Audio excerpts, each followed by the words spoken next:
Salut les Mancuniens, j'espère que vous vous portez bien les gars et j'espère aussi que vous n'êtes pas très surpris de la nouvelle défaite de Manchester United en Première Ligue qui s'est incliné 4 buts à 3 face à Brentford. Même si on peut retenir quand même des belles choses étant donné que Manchester les gars a réussi à mettre 3 buts encore. Donc 3 buts jeudi face à Bilbao et là 3 buts encore en Première Ligue, ce n'est quand même pas rien, sachant que United est donc l'une des équipes à ne pas marquer énormément de buts en Première Ligue. On le sait tous les gars, encore une fois, que Manchester United donc a plus marqué en Ligue Europa que en Première Ligue. Et donc ça reste quand même quelque chose d'assez positif, même si il y a eu une défaite au final. Et il faut aussi donc en même temps revoir le remaniement qui a été donc effectué par Ruben Amorim, étant donné que la priorité, on ne va pas cesser de le répéter, c'est encore et jusqu'à présent la Ligue Europa. Donc les gars, on va donc revenir sur cette défaite-là de Manchester United, faire ce débrief-là de voilà le cauchemar des joueurs de Manchester United et puis nous, voilà, supporters, parce que ça fait vraiment mal. Donc de pouvoir regarder chaque semaine, chaque journée en championnat des défaites, malheureusement. Donc United voilà, donc ne réussit pas vraiment donc en championnat. Et puis donc ressortir donc les points forts qui se sont donc mis en lumière pendant cette rencontre-là. Avant tout les gars, donc si tu n'es pas encore abonné à la chaîne, n'hésite pas donc à t'abonner. N'hésite pas aussi à donner ton avis dans les commentaires. Moi, évidemment, je me ferai toujours un plaisir de te lire et de te répondre. Sinon, le début commence tout de suite. 4 buts à 3, les gars. Le score n'est pas flatteur, mais le score veut tout de même donc montrer quelques signes assez positifs de la part de certains joueurs de Manchester United. Et puis donc, j'espère vraiment que l'équipe va donc prendre cela comme force de caractère, va prendre cela comme une sorte de motivation afin de pouvoir aller chercher, bien évidemment, le trophée suprême de Manchester pour pouvoir donc sauver la saison 2025-2026, même si, encore une fois, les gars, la saison de Manchester United donc, est plus que la pire des pires depuis que Manchester United était descendu en Championship il y a de cela, donc près de plus de 40 ans, je veux dire. Maintenant, les gars, avant tout, donc nous allons s'attarder bien sûr sur le classement, sur le remaniement qui a été fait. Je suis aussi donc content de m'être trompé, étant donné que moi j'avais fait une proposition où je ne voyais pas Bayindir donc être titulaire, mais là Bayindir a été titulaire. Bayindir a fait donc un bon match dans l'ensemble. Il avait donc la main pour pouvoir donc arrêter les occasions qui paraissaient, on va dire, presque difficiles, presque improbables du côté de Brentford. Néanmoins, pour des actions assez donc c'est pas forcément une action où on peut s'attendre forcément à un danger, mais ce sont ces actions-là où voilà, Bayindir se fait prendre et je pense qu'on peut accuser le coup de la concentration. Donc, je pense que pour les gardiens de Manchester United, ils ne sont pas assez concentrés, que ce soit Onana, le numéro 1, ou même le numéro 2, donc Bayindir. Donc, la charnière, donc les trois défenseurs, donc Luke Shaw, capitaine, donc ça a été un match, une mi-temps assez complexe pour Luke Shaw. Néanmoins, il a réussi à faire donc un match assez propre, même s'il a failli nous causer carrément donc l'un des plus beaux buts gags de la saison, sachant que United passe donc dans ses pires moments de la saison en Première Ligue. Et là, Luke Shaw n'a pas été donc exemple de tout reproche pendant cette rencontre et encore moins pendant cette première période. Pour l'accompagner, les gars, donc il était accompagné, bien sûr, donc du Fredriksson.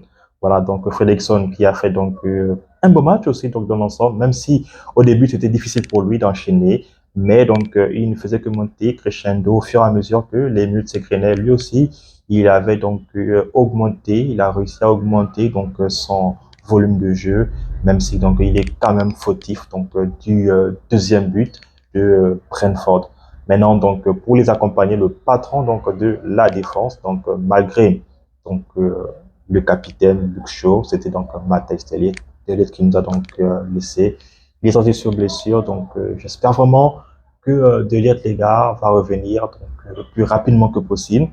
et donc pourra voilà donc jouer peut-être donc si ce n'est le dernier match de la saison. Ou au cas contraire, qu'à le revoir directement du côté de la pré-saison ou encore du côté de la saison 2025 et 2026. Les Pistons, les gars, Dorgo à droite, ça au moins je ne me suis pas trompé. Ensuite, voilà, Ariamas sur le côté gauche. Le milieu, voilà, Ougarté. Ougarté, très bon match de sa part, les gars. Ougarté, vraiment, il monte en puissance. Je pense qu'il a eu du mal depuis son arrivée à Manchester United, mais là, ça fait maintenant 3 matchs consécutifs. Surtout, donc, si on prend en compte les performances qu'il a sorties depuis le match retour contre Lyon, je pense que c'est un autre Ougarté. Je pense que c'est un autre joueur qui s'est donc transcendé, un autre joueur qui apprend davantage avec Casemiro. Et puis, les gars, donc, très franchement, ça fait du bien malgré la défaite. Donc, très bon match de la part de Ougarté. Au contraire de Kobe Mainoo. Oui, donc voilà, on va dire que son éclair de génie face à l'ouverture donc du score de Manchester United ne peut pas le laisser donc anodin face à cette belle action-là collective. N'empêche que Mainoo n'a pas été donc le Mainoo donc aussi propre au milieu de terrain, n'a pas été donc le Mainoo avec beaucoup d'impact, beaucoup d'influence sur le milieu donc adverse. Bon, voilà, il a l'image de son club, les gars, il a l'image de Manchester United et donc sachant qu'il a aussi donc des revalorisations salariales un peu à la hausse, est-ce que tout ça ne s'en met pas donc du côté de Mainoo?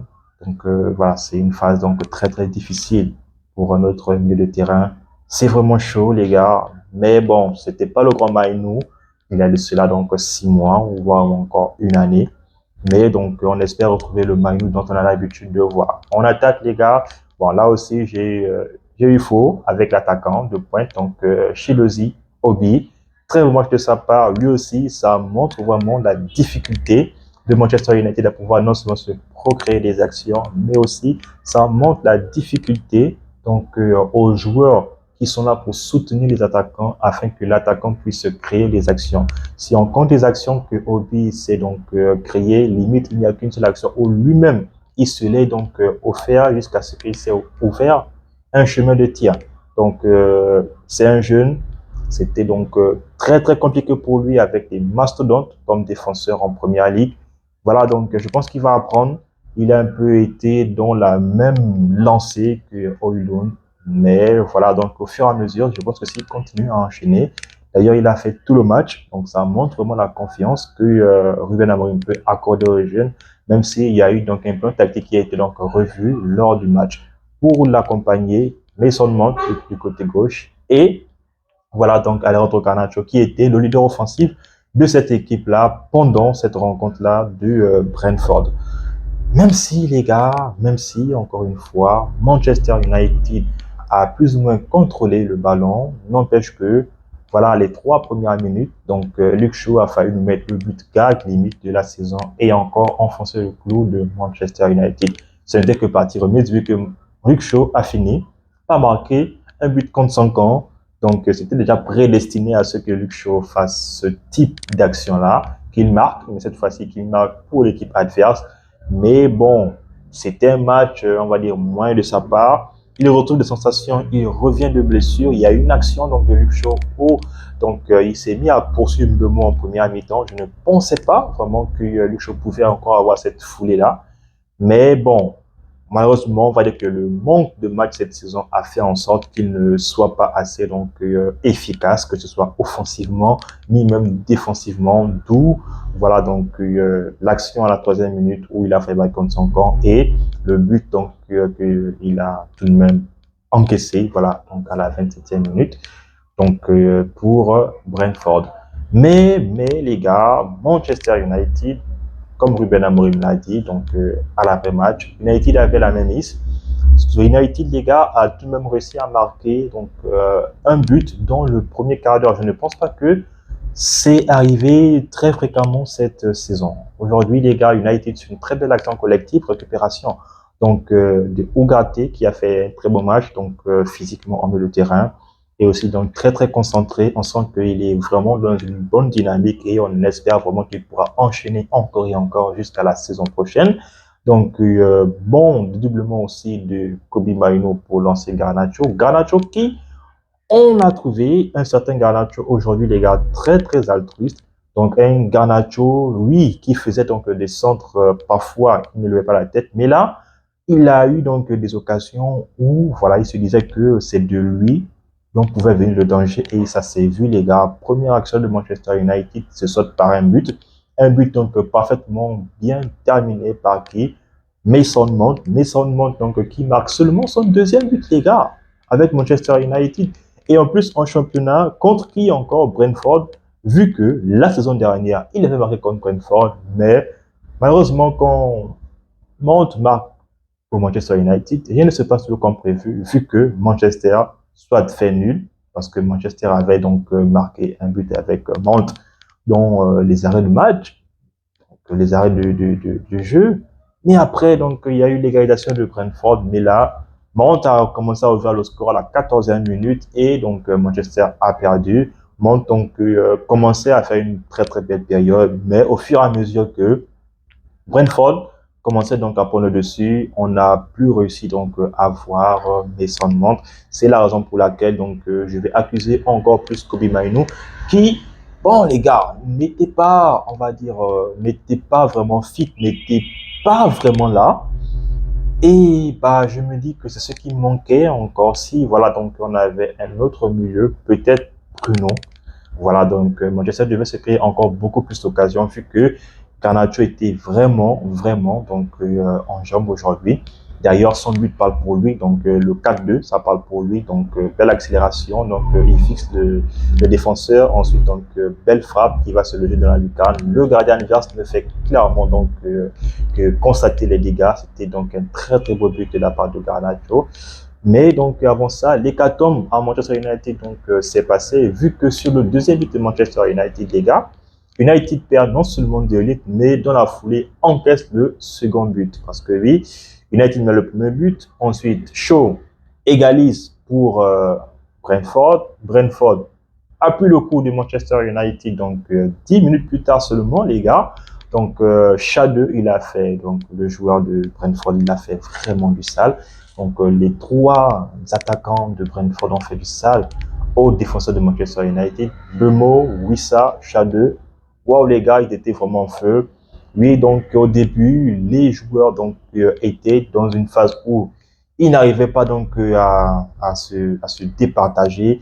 Mais là, donc au fur et à mesure que les minutes faisaient que passer, Manchester United a baissé donc d'un cran et c'est la raison pour laquelle Brentford a eu le dessus sur Manchester United, que ce soit offensivement ou même encore défensivement, parce que même le milieu de terrain a été aussi bouffé de la part des Mancuniens qui ne voyaient donc presque plus rien. C'est donc la raison pour laquelle Manchester qui se retrouve mené à la mi-temps de buts à 1 oblige Ruben Amorim à faire des changements.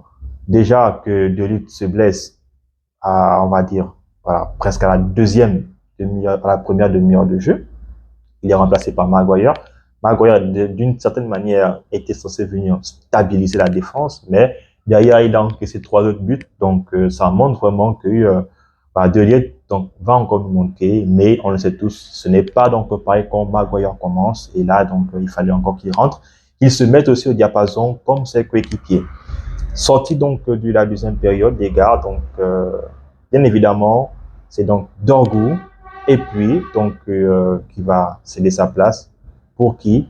Ah, on le sait tous les gars, pour Amad Diallo qui a fait donc une belle rentrée, qui a marqué donc le troisième but d'ailleurs, mais aussi Mason Mount donc qui est sorti à la mi-temps, qui a été lui aussi donc remplacé pour Christian Eriksen, sachant que voilà, Luke Shaw a été lui remplacé donc par Lenny Yoro. Donc tous les entrants donc ont fait une très très belle, ont fait donc un très beau match. Ils ont donc permis voilà donc à stabiliser donc d'une certaine manière la défense de Manchester United. United donc qui encaisse un troisième but, bah encore une fois les gars, Bemo donc a fait du sale, que ce soit à Lenny Yoro ou même encore à Ari Hamas les gars. Et puis, les gars, bah, voilà, donc, Brentford a joué avec ses armes offensives. Comme je l'ai dit, lors de l'avant-match, que c'est Bemo, donc, l'un des poisons, a donc arrêté avec Yohan Wissa. Mais j'ai complètement omis le troisième attaquant, c'était donc Shade, un Allemand d'ailleurs. Donc, il a fait du sale à Manchester United. Il a signé un doublé, donc un doublé de la tête. Bon, le quatrième but, on se disait que là, Manchester United allait donc perdre encore une fois avec 3 buts d'écart. Mais heureusement, il y a eu un sursaut d'orgueil qui est passé par qui? Garnacho. Ensuite, donc, il y a eu un sursaut d'orgueil aussi de Amad Diallo. Limite, même en tant que fan, je me disais que bah, peut-être que Manchester United pouvait revenir. Mais non, Manchester n'a pas pu revenir. Et au final, donc, Manchester s'est incliné 4-3. N'empêche que Manchester United a joué avec ses forces, avec ses qualités. Donc, Manchester ne s'est pas résigné. Manchester, au contraire, a fait preuve de résilience malgré donc la défaite qui était inéluctable. Et là, donc, on a pu voir certains joueurs qui montaient encore. Ce qui est sûr, c'est que la rentrée de Christian Eriksen a vraiment fait du bien à Manchester United. Donc, en sortant donc Manu, voilà, pour faire jouer Eriksen, très franchement. Donc, ça a été quelque chose donc de vraiment positif pour Manchester United. Et aussi donc ça a permis donc à des joueurs comme Garnacho et des joueurs comme Ahmad de se mettre beaucoup plus en évidence. Et d'ailleurs, ça a permis aussi à Chidozie Obi de se créer l'une de ces rares occasions pendant la rencontre. N'empêche que voilà, Manchester a perdu. Le cauchemar continue, les gars, à Manchester United. C'est dur, c'est difficile en tant que supporter. Mais bon, en première ligue, qu'est-ce qu'on peut encore espérer, les gars? Je pense qu'on ne peut rien espérer encore de Manchester United. United, donc, va rester, voilà, scotché à la 15e place, limite 16e place, hein, voilà. Qu'on attend vraiment, donc, que tout se fasse, tout se dessine avec la Ligue Europa contre probablement Tottenham, parce que oui, on est parti pour une finale 100% anglaise. Mais bon, voilà, donc Manchester United, ce question doit tout de même laver l'affront. Les supporters étaient donc contents d'ailleurs, reste à savoir pourquoi, si c'est parce que Manchester perdait, ou bien si c'est parce que voilà la première ligue n'a plus d'importance, ou bien si c'est parce que Manchester doit donc se doit de remporter la Ligue Europa. Très franchement, donc, je n'ai pas compris pourquoi les supporters étaient contents d'ailleurs. Mais bon, donc, ça laisse vraiment donc des questions à se poser du côté de Ruben Amorim. Et encore une fois, vivement la fin du championnat. Donc, les gars, c'est sur ce mot que t'achèves donc ce débrief. Si vous avez aimé donc le débrief, n'hésitez pas de me le dire en commentaire. Sinon, on s'abonne, on reste en santé, mais aussi et surtout, tous en client.